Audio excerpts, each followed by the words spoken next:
अस्सलाम वालेकुम दोस्तों, मां तव्हांजो पंहिंजो असलम भुट्टो ऐं हमेशह वांगुरु तव्हां सां मां जेके ॻाल्हियूं कंदो आहियां उहे तव्हांजी नज़र में अजीब हूंदियूं, लेकिन मूंखे उहो सुठो लॻंदो आहे तव्हां सां ॻाल्हियूं शेयर कंदे।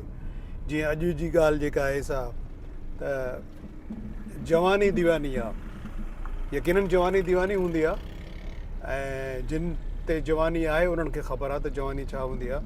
असां त उन जवानी जे दौर खां ॿाहिरि अची विया आहियूं ऐं जॾहिं माण्हू जवान हूंदो आहे त दिलि बि जवान हूंदी आहे ऐं दिमाग़ बि जवान हूंदो आहे ऐं सभु कुझु करण ते दिलि चवंदी आहे ऐं माण्हू करे बि वठंदो आहे पंहिंजे जवानी जे ज़ोर ते।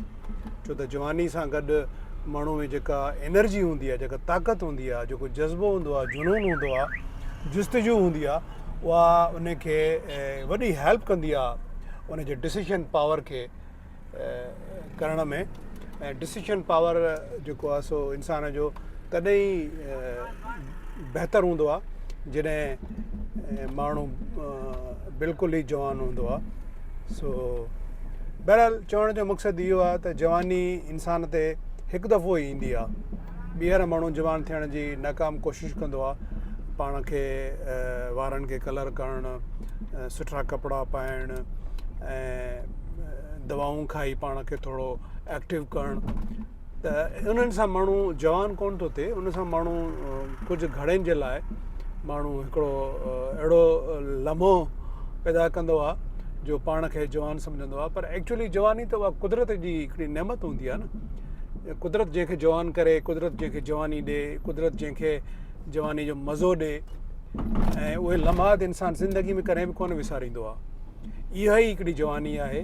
सो उन जवानी जा जेके ॿिया पहलू आहिनि उहो त असां मां हाणे डिस्कस कयां थो। मां गाॾी रुकू किथे बीहारियां त पोइ हिन पार्क में तव्हां सां वेही उहे ॻाल्हियूं तव्हां सां शेयर कंदुसि त जवानी दीवानी कीअं हूंदी आहे। ठीकु आहे, मां गाॾी पार्क कयां त तव्हां सां ॻाल्हियूं कयां थो। मां दोस्तो इन जवानी जे गुज़री वञण खां पोइ हिकिड़ो ई जुमिलो ज़हन में ईंदो आहे ऐं उहो आहे त प्यारा ज़िंदगी ॾाढी ॾुखी अथई, ॾाढी ज़ालिम अथई। वाक़ई ज़िंदगी ॾाढी ॾुखी थी वेंदी आहे जॾहिं एज हली वेंदी आहे ऐं एज वञण खां पोइ जेके बाक़ी राहूं आहिनि ज़िंदगीअ जूं उहे गुज़ारणु थोरो मुश्किल थी वेंदियूं आहिनि। छो त एज फैक्टर हिकिड़ो अहिड़ो आहे जेको इंसान खे अॾोई वांगुरु खाईंदो आहे। तव्हां ॾिठो हूंदो अक्सर त माण्हू रिटायर थींदा आहिनि 60 साल जी उमिरि में ऐं रिटायर थियण खां पोइ अमूमन तव्हां ॾिठो हूंदो त उहो माण्हू जेको आहे सो पंहिंजी ॾाढ़ी छॾे ॾींदो आहे ऐं उन खां पोइ तस्बीह हथ में हूंदी अथसि ऐं पोइ 5 वक़्त निमाज़ पढ़णु लॻंदो आहे।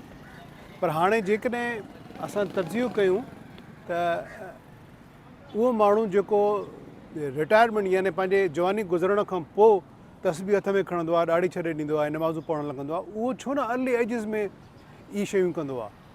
छो त इबादत जे लाइ त का बि उमिरि कान्हे का न। इबादत जे लाइ त अलाह साईं तव्हांजे लाइ हिकिड़ो ओपन फील्ड छॾी आहे त तव्हांखे जीअं ई तव्हां होश संभालियो त तव्हां अलाह साईं जी इबादत कयो ऐं उन में उमिरि जो हुजणु को ज़रूरी न आहे त माण्हू सफ़ा पोड़ो आहे त पोइ वञी तस्बीह हथ में खणे ऐं ॾाढ़ी रखे। सो मां इन ॻाल्हि सां इख़्तिलाफ़ु कंदो आहियां। मूंखे ख़बर आहे त तव्हां बि इन ॻाल्हि सां इख़्तिलाफ़ु कयो था या नथा कयो, पर इहो फैक्ट आहे त अक्सर असांजा दोस्त जेके मां पंहिंजी नज़र में ॾिठा आहिनि या इवन कुझु एक्टर अहिड़ा आहिनि जीअं अकरम शेख आहे ऐं जीअं ई रिटायर थियो त ॾाढ़ी छॾे ॾिनई, अछी ॾाढ़ी अथसि ऐं जेको आहे सो पंहिंजी 5 वक़्त निमाज़ शुरू कई। निमाज़ त पहिरीं बि पढ़ंदो हुयो पर ॾाढ़ी रखणु ऐं पोइ इहो सभु कुझु करणु इहो हिकिड़ो अजीब लॻंदो आहे। जेकॾहिं उहो अर्ली एजिस में करे हा त वधीक सुठो हुयो। पर ख़ैर मुंहिंजे चवण जो मक़सदु इहो आहे त असां लाइफ खे इंजॉय कंदा आहियूं, पोइ चाहे कहिड़ी बि उमिरि हुजे, माण्हू हिन एज में हुजे, अर्ली एजिस में हुजे, लाइफ खे इंजॉय करणु खपे। छो त लाइफ अलाह साईं ज़िंदगी में हिकिड़ो भेरो ॾींदो आहे ऐं माण्हूअ खे खपे त पंहिंजी पूरी लाइफ में के अहिड़ा सुठा कम करे वञे जो हुनखे जनरेशन जेका आहे सुठनि लफ़्ज़नि में यादि करे। ॾिसो, जेकॾहिं तव्हां वटि सभु कुझु अलाह साईं तव्हांखे ॾिनो आहे, ताक़त ॾिनी आहे, हिमत ॾिनी आहे, दौलत ॾिनी आहे, त उन दौलत जो, उन ताक़त जो तव्हां अहिड़े नमूने सां इस्तेमालु कयो जो तव्हांखे दुनिया यादि करे, तव्हांखे दुनिया यादि करे, तव्हांजे सुठनि कमनि जे करे तव्हांजी आख़िरत बि संवारजी वेंदी ऐं तव्हांजो ज़मीर बि मुतमिन रहंदो ऐं माण्हू तव्हांखे सुठनि लफ़्ज़नि में यादि कंदा। कुझु अहिड़ा माण्हू आहिनि जेके मुंहिंजे नज़र में गुज़रिया आहिनि जिन पंहिंजी आकबत खे संवारण में तमामु सुठो किरदारु अदा कयो आहे। उहे कुझु शोबिस जा माण्हू बि आहिनि जेके मां नाला उन्हनि जा न खणंदुसि, ख़ामख़ा इशू थी पवंदो। पर चवण जो मक़सदु इहो आहे त इंसान खे ईअं करणु खपे। जेकॾहिं मां सरहंदी वारो माण्हू आहियां ऐं मां सभु कुझु करे सघां थो, मां को अहिड़ो सुठो कमु छो न कयां जो माण्हू मूंखे यादि कनि, दुनिया मूंखे यादि करे सुठनि लफ़्ज़नि में। सो बहरहाल इहो हिकिड़ो अजीब बहस आहे जेको मां तव्हां सां करणु लॻो आहियां। थी सघे थो तव्हां मुंहिंजी ॻाल्हि सां मुतफ़िक़ न हुजो, पर मुंहिंजी तव्हां दोस्तनि खे गुज़ारिश आहे त अमल से बनती है ज़िंदगी, ऐं अमल सां पंहिंजी ज़िंदगी खे बहितर कयो ऐं कोशिशि कयो त ॿियनि जे कमनि में अचो, ॿियनि जे कमनि जो हथु वंडायो ऐं हिकु अहिड़ो नज़रियो क़ाइमु कयो जेको क़ुर पाक में जंहिंजो ज़िक्र आहे त माण्हू जॾहिं बि कोशिशि कंदो आहे त उनखे कामयाबी ज़रूरु मिलंदी आहे।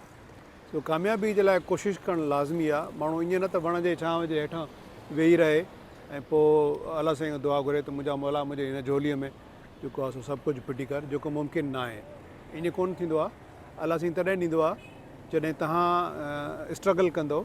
स्ट्रगल जे लाइ 3 शयूं अहम हूंदियूं आहिनि। हिकिड़ी स्ट्रगल आहे, ॿियो कॉन्फिडेंस आहे ऐं टियों पेशेंट आहे। इहे 3 शयूं तव्हांजे अंदरि यकीननि हूंदियूं, छो त तव्हां ह्यूमन बींग आहियो ऐं अलाह साईं इहे 3 शयूं माण्हूअ खे ज़रूरु ॾींदो आहे त हू पंहिंजी लाइफ खे इन्हनि 3 शयुनि जे थ्रू अॻिते वधाए ऐं हिकिड़ो अहिड़ो नालो पैदा करे जो माण्हू हुनखे हमेशह यादि कनि।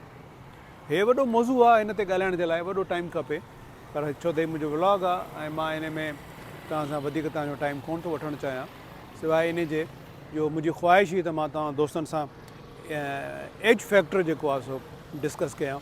जवानी दीवानी जेका आहे, उहा जवानी दीवानी आहे, इन में को शक न आहे।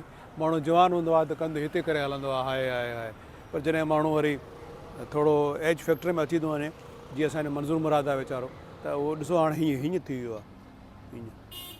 सो बहरहाल इहो फैक्ट आहे त मूंखे अॼु बि यादि आहे मंज़ूर मुराद जी जवानी, छा त ख़ूबसूरत अंदाज़ हूंदो मंज़ूर मुराद जो। ऐं मंज़ूर मुराद असांजे अॼु खां 25-30 साल अॻु में जॾहिं नाटकनि सां कंदा हुआसीं PTV ते, उन जहिड़ो ख़ूबसूरत स्मार्ट हीरो कोन हूंदो हो PTV ते। हिकिड़ो त सलाह हुयो, ॿियो मंज़ूर हुयो, पर मंज़ूर सलाह खां वधीक स्मार्ट हूंदो हुयो। अॼु उहो मंज़ूर आहे वीचारो, जीअं कुला हेठि लही आया आहिनि। उहो एज फैक्टर आहे, एज फैक्टर कंहिंखे बि कोन थो बख़्शे। हाणे ॾिसो फू जवानी त मां नथो चई सघां, कुझु मतिलबु 50 जे पेटे में गुलाब चांडियो बि हिन दुनिया मां हलियो वियो।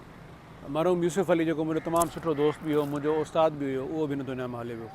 इन खां अॻु में साईं महमूद सिद्दीकी साहिबु ऐं फरीद नवाज़ बलोच बि हिन दुनिया में हलिया विया, लेकिन उहो पंहिंजी एज खाई आहे ऐं उन्हनि जा ॿार बि जवान थी विया। त एज फैक्टर जेको आहे उहो कंहिंखे बि कोन बख़्शींदो आहे ऐं मूंखे बि न बख़्शींदो, बल्कि मूंखे बि कोन बख़्शियो अथई। तव्हां ॾिठो हूंदो सोजरो बि ॾिठो हूंदो, तव्हां मोरो ॾाणा मोरे मल्हार बि ॾिठो हूंदो, तव्हां हाणे यसलम भुट्टो बि ॾिसो था, कहिड़ो वॾो फ़र्क़ु आहे। सो फैक्ट इज़ फैक्ट। इंशाल्लाह वरी मिलंदासीं हिकिड़े नई व्लॉग में, नई कहाणीअ में, नए अंदाज़ में। Thank U very much.